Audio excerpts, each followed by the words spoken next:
Hello and welcome to this panel where I have the pleasure of speaking to the creators of Judas and the Black Messiah. I'm joined by Captain of all captains, Shaka King, writer and director, Ryan Coogler, a sage in his own right, Charles D. King, a creator of all opportunities, Dominique Fishback, our leading lady, who plays Deborah Johnson beautifully, otherwise known as Akua Najiri, and Daniel Kilua, a friend, an inspiration, and newly knighted Golden Globe winner who plays Chairman Fred Hampton. Welcome, everybody. Good to see you. Good to see you too. Thank you. Thank you. Thank you so much for doing this. I want to say thank you, first of all, for joining me today and for also creating this piece of art. It was wonderful to watch. And I was taught many new things that I didn't know I didn't know. And I guess the first thing I want to ask of maybe Charles and Shaka, what was the moment of inception for this movie? What was the calling to it?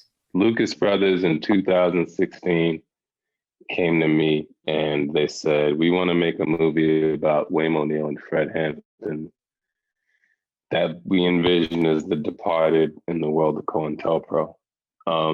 And I have to say, as many times as the script changed over the years that we developed it, we'd always come back to that pitch, in challenging conversations I would have with Ryan and Charles about, okay, we've gone in this direction. It'd always come back to, but are we nailing that framework that we laid out that excited all of us and we recognize would excite people across the globe, people who didn't necessarily have an interest in watching a movie about Fred Hampton and his politics. But we realized we could trick them into watching that movie if we sort of followed that original pitch that the Lucas brothers laid out.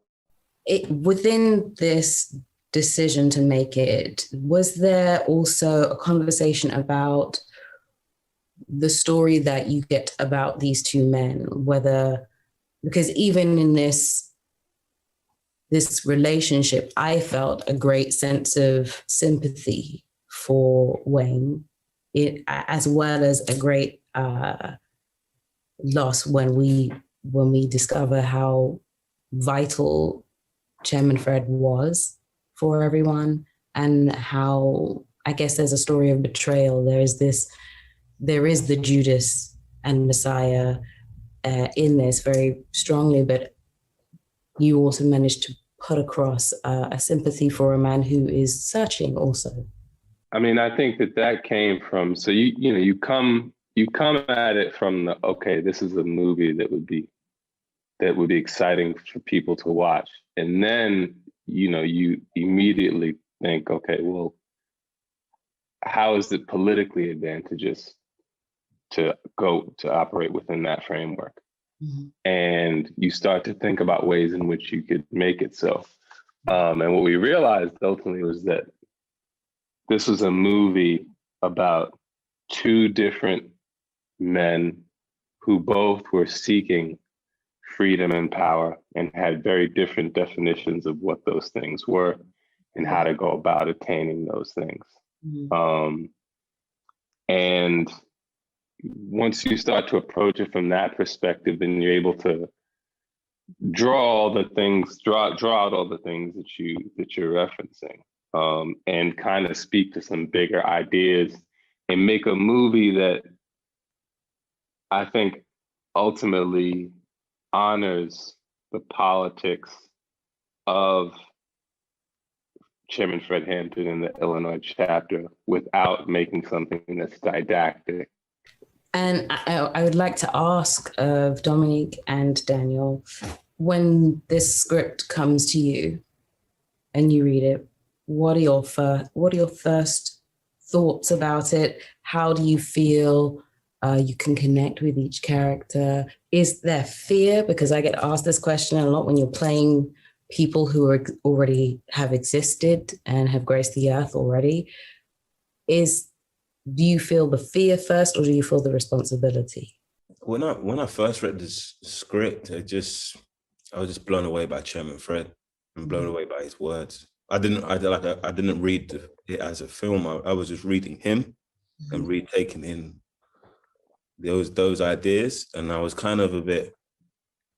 Never have I had read a script before, and I was kind of just genuinely every preconception of how I used to think was blown away.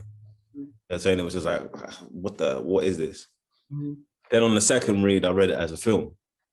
Saying I can actually comprehend it and read it as a film. So that's how it came for me. But Dominique.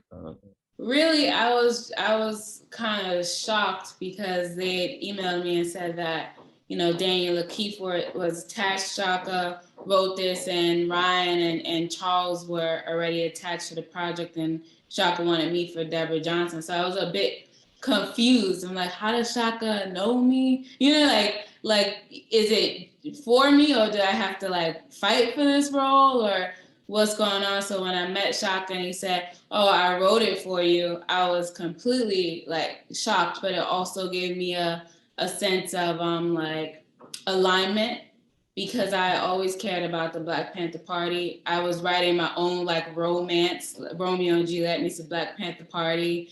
I was reading a book called The Taste of Power by Elaine Brown, who was a Panther in the Oakland chapter. And so I was able to pause and say, oh, wow. Like, you know, things are always moving even when we don't know. I think the sense of responsibility felt was like, I know the family is still here. I know that Mama Akua, formerly known as Deborah Johnson, was still alive. So I asked Shaka, you know, is the family involved? And he said, yeah, we're working on it right now. So I was like, because I don't know if I could do it if the family's not involved. So I think that was most of my fear. It wasn't.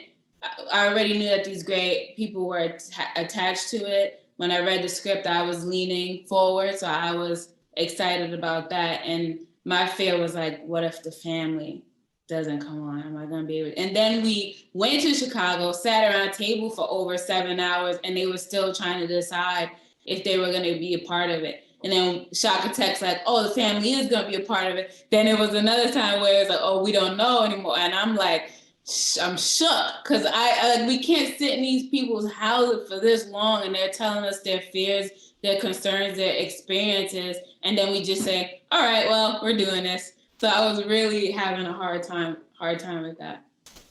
I wonder at what point because it sounds like there was alignment, but when you say alignment, I call it almost calling forth a destiny. See what I'm saying? Because it sounds like before the film had even come your way, there was reading happening, there was knowledge, there was almost a want to be a part of this telling of history before it had come your way. And so when destiny met you in your space, you were ready. So I ask you, why shock? Why confusion? Thank you. That's a great question. I think coming from like Brooklyn and East New York and places like this, constantly fighting to be seen for stuff that I know that I can do. You know, this is what I'm supposed to do. And so the fact that Shaka didn't know me, that he saw something from Show Me a Hero, which was my first HBO project, the first thing I did, he saw something and thought of me even till now was the honor, because like for the whole time I'm like, hey, look, I'm here, I'm doing this, I could do this. I've written a one-woman show where I played 20 different characters. I've done X, Y, and Z. This is what I'm supposed to do. But yet still it's like, it feels like I'm constantly waiting, right? Constantly waiting, like, but divine timing is perfect. And it was perfect. For everyone here, when you approach this film and when you come away with it, how has it changed you? Where were you beginning? Where did you meet it? And how did you leave it? Something that I just haven't had time to think about in the 4 years of doing it. I just have had to kind of be myopic about seeing it through and just being in the moment and I know I have, just because I've lived like a solid, real solid 3 lives in those 4 years, like 3 whole different lives. You know what I mean? But I haven't been able to, and it's all wrapped, the movie and the life, it's all one thing. So I haven't been able to really dissect that stuff as much as I know I've changed and I feel changes within me. And there's certain things like the conversations I've had with, these folks that have literally changed my life. Like this is literally a conversation that I come back to that I had with Ryan when we were in post that literally changed my life. You know what I mean? And so the things like that have happened, but holistically, it's something that I just haven't had a chance to really track yet. I mean, in contrast to like Shaka and I don't know, I can't speak for Charles and Ryan, but when you're acting in it, you have like a window when you're not a part of the process, So in post, you're able to just, you're back to yourself again. And you kind of come back to the ADR. So then you have a moment of reflection to what happened. And then you kind of arrive back to the past when you watch it. Do you know what I'm saying? With this new eye, do you know what I'm saying? Of reflection. So I do think, like I said it yesterday, I feel like, it's not something I was aware of. It's just like, when I started it, I knew I had to give it everything, but I didn't feel like I had everything. I needed to know more in order to give more.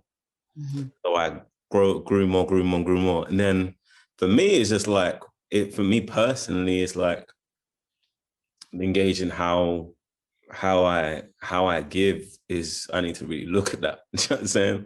Like really look at taking care of myself whilst doing that. Do you know what I'm saying? And how important that is, in the creative process, how you can just abandon yourself. Do you know what I'm saying? And going, I don't matter. Yeah, that doesn't matter. Yeah, I'm going to do this. Yeah, I don't really need to sleep like that. I don't need to, like, you could just go on this train. And then like in the pandemic, I was like, oof, I don't think I'm the full ticket right now. Do you know what I'm saying? Like, so it's that kind of like, you have to kind of regroup and regather and then understand that like, this is a real process. This isn't just you I'm doing a cooler job than everyone I grew up with. Most of my filmmaking experience has been, I've been in Shaka's seat, you know what I mean? So I really identify with what he's saying in terms of being so in it that you don't even have context to or perspective, because there is something about directing a project or writing, co-writing and directing a project like he did, where it just obliterates all perspective, because you have to be examining everything so microscopically, and you're dealing with people who are brilliant in their own specific fields so often that your perspective just goes away. And working with Charles, I kind of realized that being a producer is about being there with your director to be able to offer them perspective. And then I would, from my side, I would add, there's 2 things that come to mind that I think about. I think about sacrifice, just like Chairman Fred, was willing to die for the people, and, sacrifice for the people, for his love for the people. And Mother Akua, Deborah Johnson, played by Dominique in the movie. I think about the sacrifice for everybody involved to make sure that this movie was became the level of greatness that I think that this has become, and their commitment artistically. We were so immersed in this movie, and I just think about the common cause and how we all came together for it. And so I'd say for me, I was been changed forever in terms of appreciation for what it takes for the excellence of storytelling and the complete sacrifice that a team needs to make in order to achieve that greatness in the way that I believe we did behind Shaka's vision on this particular movie that we're all very proud of. I hear everyone and in these moments as you speak on your change and the journey you've all made to this point now here, I hear that you've all become connoisseurs of humanity. And I wonder also, as Ryan was speaking about love, if you realized that the story was not just about the history of these incredible people, but also a love story. I wonder if you realize that you gifted us with a new view about what it is to see Black people in love. I can see now, during filming, love was a big blind spot for me. Do you know what I'm saying? Like, it was huge, like, I didn't even know, like, I don't even know how to love myself like that, if I'm being real. Yeah. You know what I'm saying? Like, Yeah. I haven't really been taught like that. You know what I'm saying? Who teaches you? Yeah. You know what I'm saying? So, like, you just told to get it. You know what I'm saying? Because you're broke. Yeah. So, I can see now I'm doing work, and I can, now in this press, I can see, oh, this is all about love. Right. You know what I'm saying? But it's just because you're not aware of it, don't mean you're not doing it. You're not doing it. Right. Right. You know what I'm saying? Don't mean you're not giving it. Don't mean you're not like occupying that space that Chairman Fred and the Black Panther Party did. You know what I'm saying? Now I just have the words, I just have the awareness because I'm out of the process. Yeah. You know, and I actually had to look at myself in a real way. But I mean, Shaka was going to say something though. He said, I think when you're doing something difficult with people that you care about, who clearly care about you and care about the thing that you're doing, that comes out, you know, whether it's something you're thinking about or not. And it comes across in the work. Yeah, I think when I first read the script and I emailed Shaka, one of the thoughts I said, I don't want to overstep, and he said, you can't overstep, but give me your notes. One of them was that a lot of times in these narratives for Black women, we always have to prove ourselves worthy of love, whether it's intentional or not, but it seems as though after jail or after we stand by a man through something serious and life-changing, do we ever get that love? Whereas I watched The Notebook, and I love The Notebook, but he sees her at a amusement park and he's climbing on the Ferris wheel trying to get a date. We don't get that, you know? And so I knew that the movie was going to be moving fast, but I just wanted to make sure, I wanted to bring awareness and say, I know it's not anybody's intention, but a lot of times this could be the case. I just want to make sure that we're aware of that and that we don't perpetuate that we know that he loves her for her intellect and not just for her body. And, you know, we risk the chance of like sticking a scene in there and like missing that completely. So I just wanted to bring awareness to that. And even talking to Daniel about that, there was one scene in particular, we call it the Malcolm scene, where they connect over their minds over Malcolm X. And I asked Shaka like a couple of weeks before, I was like, I think there's something missing in the scene. And I said one option, he was like, I don't think it's that. I said, all right, but we don't shoot this for 3 weeks. Can you like give me this time? He's like, I can do that for you. So he let me have, and it's like really like the day before we shoot this scene, I'm talking to Daniel, we're having rehearsal, we're talking about this. Is like, you know what? You're right. I'm gonna speak to Shaka. When are you gonna speak to him? Tomorrow. Tomorrow we do the scene tomorrow. So I'm gonna speak to him. And I'm in the hair and makeup chair sweating like, oh my God, did Dave speak to Shaka yet? And then I had to tell myself like, no, Dom, and this was what I was learning in action too. Daniel said he was gonna do something. I had to believe and let him do something. And he did.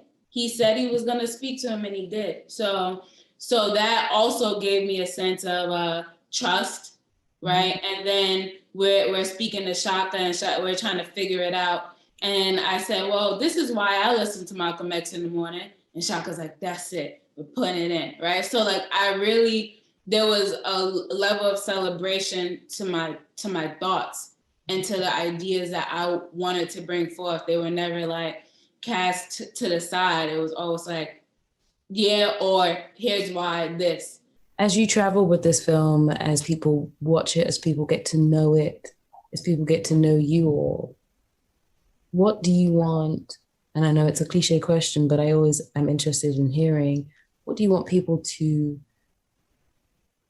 understand about the people that they meet within this, to understand about that time, to understand about where we are right now because of that time?